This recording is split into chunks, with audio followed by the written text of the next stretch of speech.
The space age formally began on October 4, 1957, when the Soviet Union stunned the world by launching Sputnik,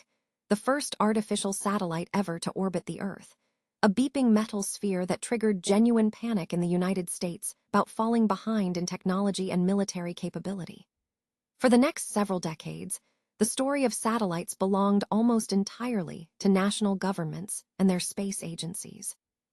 The Soviet Union and the United States raced each other relentlessly throughout the Cold War,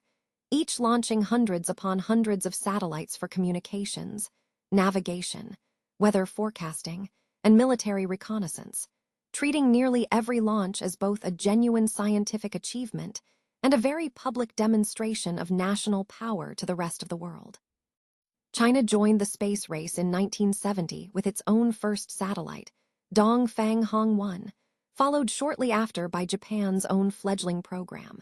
while Europe's scattered national space efforts gradually consolidated into the single European Space Agency to compete more effectively.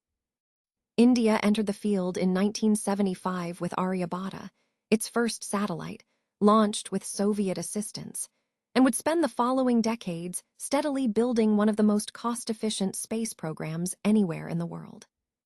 By the early 2000s, these six major space powers, the United States, Russia as the Soviet Union's successor, China, Europe, Japan, and India, had collectively launched many thousands of satellites over more than 4 decades combined,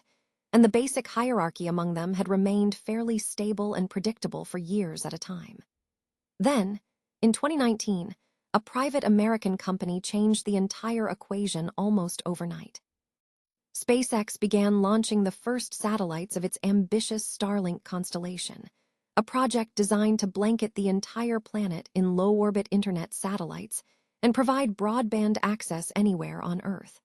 What followed was unlike anything else in the history of spaceflight. Instead of launching a handful of satellites a year the way a typical national space agency might, SpaceX began launching dozens of satellites at a time, on a nearly weekly basis, using its own fleet of reusable rockets to dramatically and permanently cut the cost of reaching orbit. By 2022, Starlink alone had already launched more satellites than most individual countries had ever put into space across their entire histories combined.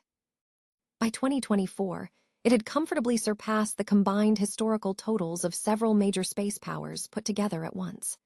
And by the middle of 2026, SpaceX's Starlink constellation alone accounted for more active satellites than the United States, Russia, China, Europe, Japan, and India had launched combined across nearly 7 decades of competing national space programs. It represented a genuine turning point in the entire history of spaceflight. For the first time ever, a single private company, rather than a government or even a coalition of nations working together, had become the largest satellite operator that had ever existed on the planet, and it showed little sign of slowing down anytime soon, with tens of thousands of additional satellites still planned for launch in the years immediately ahead.